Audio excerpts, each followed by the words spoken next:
खबरों को पूरा देखने के लिए YouTube पर जाके सर्च करें NDTN न्यूज दरभंगा। चैनल को लाइक, सब्सक्राइब, कमेंट और शेयर करना ना भूलें। हेडलाइंस के प्रायोजक हैं Delhi public school Kadrabad Darbhanga, CBSE से मान्यता प्राप्त विद्यालय, नर्सरी से 10th तक की बेहतर शिक्षा व्यवस्था। नामांकन सत्र प्रारंभ, जल्द संपर्क करें। ज्ञान सहिता पब्लिक स्कूल रोहिलागंज कादराबाद दरभंगा। हमारे यहाँ बच्चों को दी जाती है अच्छी शिक्षा व्यवस्था, बच्चों को बनाया जाता है अनुशासित, अनुभवी शिक्षकों द्वारा शिक्षण व्यवस्था। नामांकन सत्र प्रारंभ, तो जल्द संपर्क करें। Holi mission girls high school, Saidnagar, Laheriasarai Darbhanga. CBSE पाठ्यक्रम पर आधारित स्कूल, नर्सरी से 10th तक के बच्चों की पढ़ाई की बेहतर व्यवस्था। नामांकन के लिए संपर्क करें। Holi mission girls high school, Saidnagar, Laheriasarai Darbhanga. Darbhanga में एक अनोखी पहल, मिथिला ऑनलाइन स्टोर। सिर्फ एक कॉल या व्हाट्सएप से किराना, कॉस्मेटिक, किताब एवं स्टेशनरी प्राप्त करें। Free home delivery. जहानाबाद जिले के मखदूमपुर बाजार में बस स्टैंड के निकट एक 3 मंजिला मकान अचानक गिर पड़ा। मकान बाजार के व्यवसायी आशुतोष कुमार उर्फ चिकू का था। मकान में गिरी स्वामी की ही काजल गारमेंट्स रेडीमेड कपड़े की दुकान थी। बुधवार को करीब 2:45 में मकान एकाएक गिरने लगा और गड़गड़ाहट की आवाज़ आई। इसे सुनते ही निकट के पड़ोसी सड़क पर आ गए और तत्काल दोनों तरफ के वाहनों को रोक दिया गया, जिससे एक बड़ा खतरा टल गया। मकान में सिर्फ दुकानें थी, कोई रहता नहीं था। मकान गिरने के करीब 6 लाख से अधिक का नुकसान हुआ है। संध्या के समय दुकानें बंद रहने एवं लॉकडाउन के कारण सन्नाटा था, वरना दर्जनों भर लोग मौत की चपेट में आ सकते थे। सड़क पर मलबा बिखरने के कारण NH 83 पर वाहनों का परिचालन पूरी तरह बाधित हो गया था। दोनों तरफ वाहनों की लंबी कतारें लग गई थी। निकट के बिजली के 3 पोल भी गिर गए थे, जिसके कारण पूरे बाजार में बिजली आपूर्ति बाधित हो गई थी।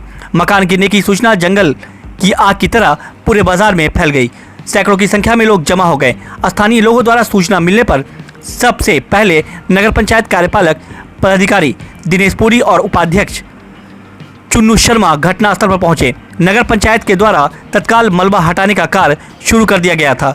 सूचना मिलने पर CO राजीव रंजन, BDO अनिल मिस्त्री, थाना अध्यक्ष रंजन कुमार पहुंचे। उसके बाद अनुमंडल पदाधिकारी निखिल धनराज पहुंचे। सड़क निर्माण में लगे 3 और JCB को मलबा हटाने में लगाया गया था।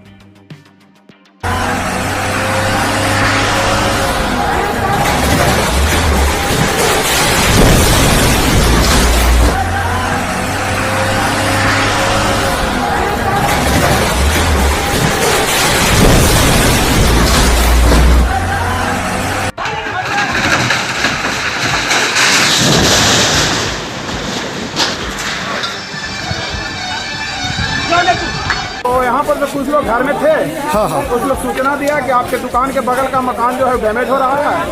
हम लोग घर से निकल के आए, अगल बगल के मोहल्ला के लड़कों को कुछ बुलाए, दोनों तरफ हम लोग गाड़ी को रोके। रोकने के बाद देखते देखते मकान एकदम धराशायी हो गया।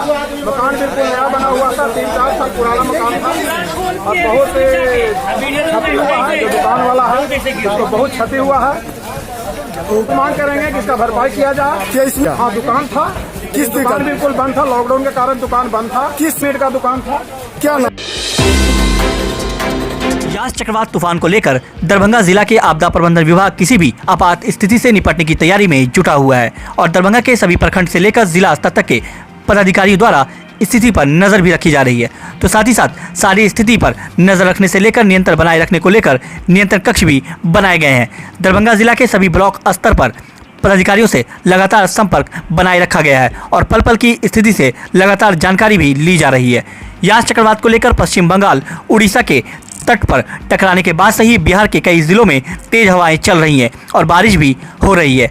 यास तूफान को काफ़ी असर दरभंगा जिला में भी देखा जा रहा है। वहीं गुरुवार को दरभंगा में भी लगातार तेज हवाओं के साथ साथ बारिश भी हो रही है।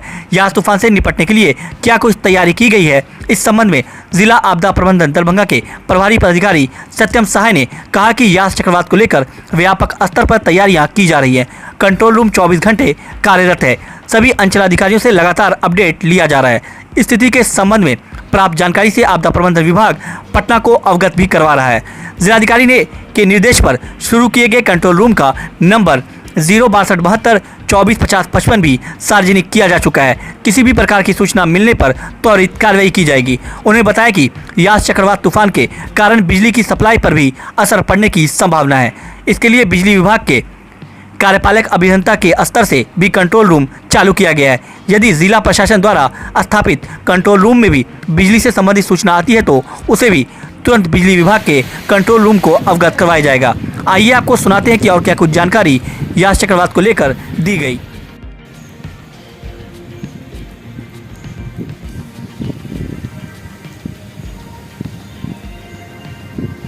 जी सर, यास तूफान को लेके क्या कुछ आपदा विभाग की ओर से तैयारी की गई है? अगर कोई आपात स्थिति होती है तो किस तरह से निपटा जाए?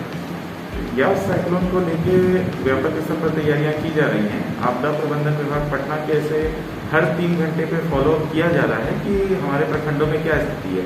हमारा कंट्रोल रूम 24 घंटे कार्यरत है। हम लोग निरंतर अंचल अधिकारियों के माध्यम से जानकारी ले रहे हैं कि हर जगह क्या स्थिति है और उससे पटना को अवगत करा रहे हैं। दूसरे लेवल पे जब यास साइक्लोन की सूचना के आते ही हमारे जिला पदाधिकारी महोदय के आदेश से 24 घंटे आपातकालीन संचालन केंद्र कार्यरत कर दिया गया है, जिसका नंबर 06272245055 है। इस नंबर का प्रचार प्रसार भी किया गया है अखबारों के माध्यम से, ताकि किसी को भी किसी प्रकार की भी समस्या हो तो इस नंबर में 5 हंटिंग लाइन है, इन पे कॉल आएगा तो 24 घंटे कार्यरत है, हम लोग उसे तुरंत टेकअप करेंगे। इसके अतिरिक्त जैसा हम सभी जानते हैं साइक्लोन में बिजली की पे भी असर पड़ने की संभावना रहती है, तो कार्यपालक अभियंता बिजली के स्तर से भी अपना कंट्रोल रूम चालू किया गया है। प्लस अगर हमारे कंट्रोल रूम में कोई भी सूचना आती है तो हम लोग तुरंत उसे कार्यपालक अभियंता विद्युत विभाग को सूचित करेंगे। जैसा कि आप सभी जान रहे हैं कि अभी वर्तमान में कोविड की गंभीर परिस्थिति है, तो इसके आलोक में जो ऑक्सीजन प्लांट से हमारे जिले को ऑक्सीजन प्रदान किया जा रहा है, वहाँ 20 kVA का एक एक्स्ट्रा जनरेटर की व्यवस्था करवाई गई है कि इनकेस किसी प्रकार की इमरजेंसी रहती है तो पावर बैकअप रहेगा। इसके अतिरिक्त DMCH में भी नए ICU तथा पुराने SDU के लिए भी 2 बड़े जनरेटर्स की व्यवस्था की गई है, ताकि किसी प्रकार से मरीजों को किसी प्रकार की समस्या ना हो सके। इसके अतिरिक्त विभाग से कुछ दिशा निर्देश भी आए थे, जैसे क्या तैयारियां करनी चाहिए, जो सभी अंचल अधिकारियों सभी अनुमंडल पदाधिकारियों को प्रेषित किया जा चुका है। तथा यहाँ जितने भी प्राइवेट हॉस्पिटल्स हैं उनको भी जिला पदाधिकारी महोदय के स्तर से निर्देश दिया गया है कि अपने यहाँ पावर बैकअप की व्यवस्था करके रखें, ताकि किसी प्रकार की कोई समस्या न हो सके। राज्य में कोरोना महामारी से बचाव एवं नियंत्रण पर मॉनिटरिंग करते हुए पटना हाईकोर्ट ने राज्य सरकार को सख्त लहजे में आदेश दिया है कि लॉकडाउन के दौरान आम लोगों पर पुलिस के द्वारा की गई बर्बरता गैरकानूनी है और इसे जल्द लगाम लगाया जाए। मुख्य न्यायाधीश संजय करोल एवं न्यायाधीश S कुमार की खंडपीठ ने शिवानी कौशिक की लोकहित याचिका पर मंगलवार को सुनवाई करते हुए यह निर्देश दिया है। कोर्ट ने राज्य सरकार को यह भी निर्देश दिया है कि सुबह के तमाम अस्पताल में मरीज एवं उनके अटेंडेंट के खिलाफ हो रहे दुर्व्यवहार पर फौरन लगाम लगाया जाए। वहीं मंगलवार को सुनवाई के दौरान पटना हाईकोर्ट के वरीय अधिवक्ता योगेश चंद्र वर्मा ने अखबार में प्रकाशित खबरों के हवाले से कोर्ट को जानकारी दी कि रोजाना लॉकडाउन के नाम पर कई जगह पुलिस बेवजह आम पब्लिक की बर्बरता से पिटाई करती है। पटना के चौक चौराहे पर सुबह 6 से 10 बजे के बीच जब कर्फ्यू में ढिलाई रहती है तो दोपहिए वाहनों को अमूमन रोककर चेकिंग के बहाने पब्लिक को प्रताड़ित किया जाता है। यहाँ तक कि बेवजह बर्बर तरीके से पिटाई भी करने की शिकायत खबरों से मिलती है। वहीं दूसरी तरफ सारी बातों को सुनने के बाद हाईकोर्ट ने आदेश दिया कि संबंधित अधिकारियों एवं पुलिसकर्मियों को ऐसी गैरकानूनी हरकतों पर रोक लगाएं। लॉकडाउन का अनुपालन कराने हेतु दरभंगा पुलिस ने काफी सख्ती बढ़ा दी है और बिना किसी वजह से सड़कों पर घूमने वाले लोगों को धरपकड़ किया जा रहा है। वहीं दूसरी तरफ इसके लिए CIAT पुलिस के जवानों दरभंगा शहर के विभिन्न चौक चौराहों से गुजरते हुए देखे गए और पुलिस गश्ती करने के क्रम में जो कोई लोग सड़कों पर बिना किसी वजह से घूमते टहलते नजर आते थे, ऐसे लोगों को पकड़ लिया जाता और उसे पुलिस के बस में बैठाकर नज़दीकी थाना के हवाले कर दिया जाता। तो वहीं ऐसे ही उन लोगों को लेहसराय इलाके के चौक के पास से धरपकड़ की गई, जिसके बाद इन सभी लोगों को बस में बैठाकर दरभंगा के लेहसराय थाना के हवाले कर दिया गया। इस संबंध में लेहसराय थाना अध्यक्ष HN सिंह ने कहा कि पकड़े गए सभी लोगों अनावश्यक रूप से लॉकडाउन का उल्लंघन करते हुए घूम रहे थे। अगर बिना मास्क के हैं तो ऐसे लोगों को मास्क नहीं लगाने को लेकर फाइन भी किया जा रहा है। साथ ही साथ आवश्यक कार्रवाई करने के बाद इन लोगों को छोड़ भी दिया जाने की बात कही गई।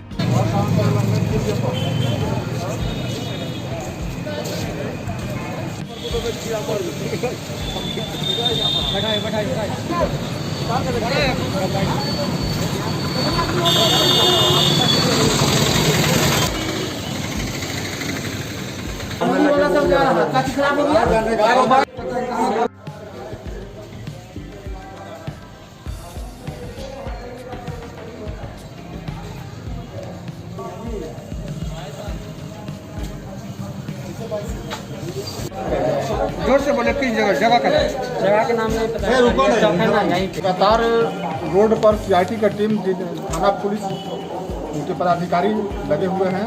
जो लोग अनावश्यक घूम रहे हैं रोड पर, बिना मास्क के चल रहे हैं या अनावश्यक घूम रहे हैं, उनको पूछताछ के लिए डिटेन किया जा रहा है, रोका जा रहा है। और इसी क्रम में आज 19 लोगों को पकड़ा गया है और उन लोगों से पूछताछ करने के बाद जो भी फाइन चालान होगा मास्क का काटा जाएगा। क्या कुछ प्रक्रिया फाइन का चर्चा? प्रक्रिया लोगों को पूछताछ करके किया जाएगा कि वो लोग किस काम के लिए निकले थे, क्यों निकले थे। अगर जरूरी पड़ेगा तो उनके पास किसी के पास मास्क नहीं है, उसका मास्क का चालान कटेगा। जो अगर लगेगा कि नहीं अनावश्यक रूप से लॉकडाउन को उल्लंघन करें, उन पर कार्रवाई। मास्क का कितना फाइन? मास्क का फाइन 50 रुपया फाइन कटता है।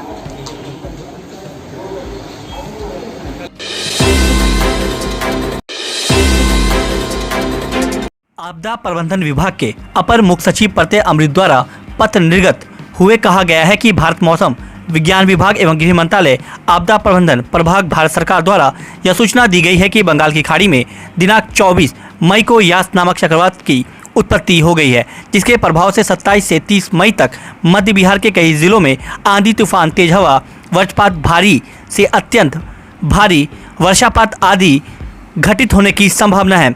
उक्त चक्रवात से पेड़ गिरने, बिजली आपूर्ति बाधित होने, निचले इलाकों में जल जमाव होने, गृह क्षति, फसल क्षति, मोबाइल टावर आदि के नुकसान होने की संभावना हो सकती है। उक्त के आलोक में जिलाधिकारी डॉक्टर त्यागराजन SM के द्वारा दरभंगा जिला के सभी अंचलाधिकारियों, सभी अनुमंडल पदाधिकारियों को स्थिति पर नजर रखने का निर्देश दिया गया है।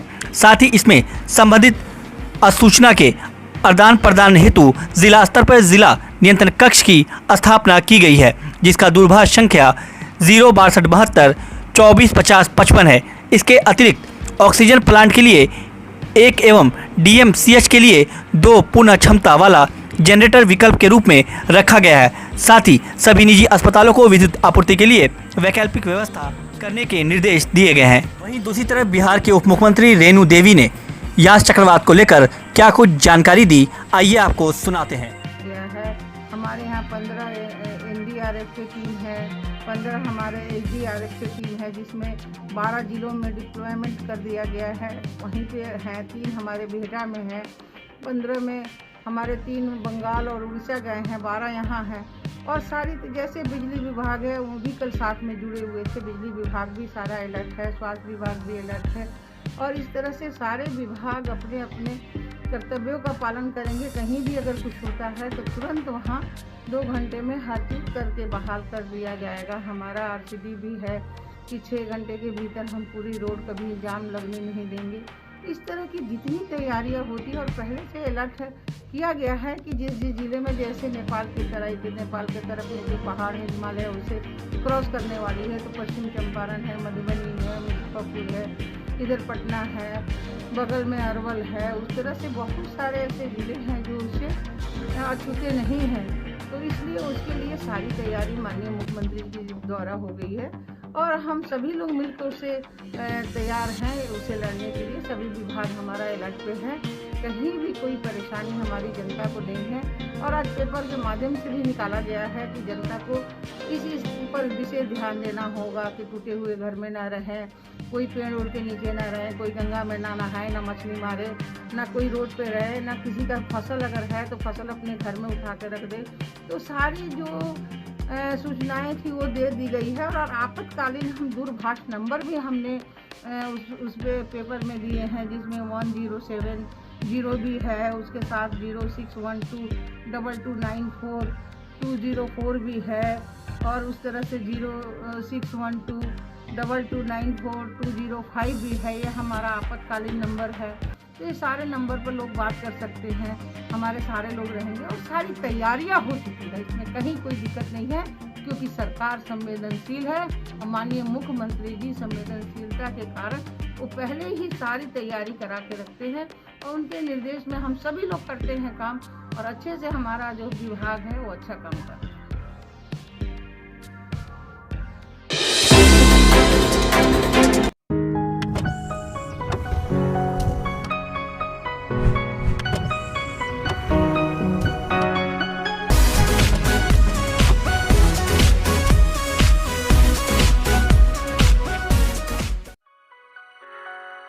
Delhi public school Kadrabad Darbhanga CBSE से मान्यता प्राप्त स्कूल। नर्सरी से 10 तक के बच्चों की पढ़ाई की बेहतर व्यवस्था। अनुभवी शिक्षक के मार्गदर्शन में दी जाती है बेहतर शिक्षा। हमारे यहाँ छात्रों के बेहतर भविष्य के लिए smart classes, computer lab, science lab, library, hostel की अच्छी व्यवस्था। दूर दराज से आने वाले छात्र छात्राओं के लिए ट्रांसपोर्ट की उत्तम व्यवस्था।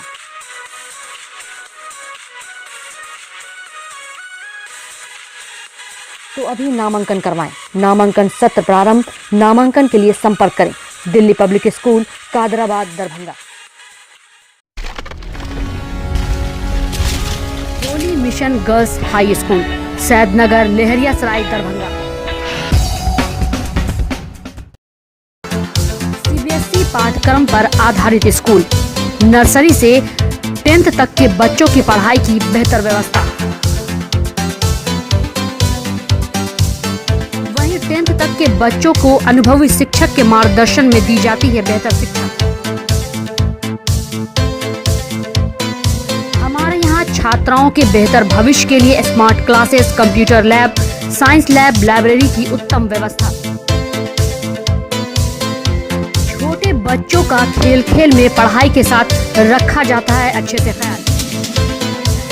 दूर दराज से आने के लिए छात्राओं के लिए ट्रांसपोर्ट की उत्तम व्यवस्था। तो अभी नामांकन करवाएं। नामांकन सत्र प्रारंभ। नामांकन के लिए संपर्क करें Holi mission girls high school Saidnagar Laheriasarai Darbhanga.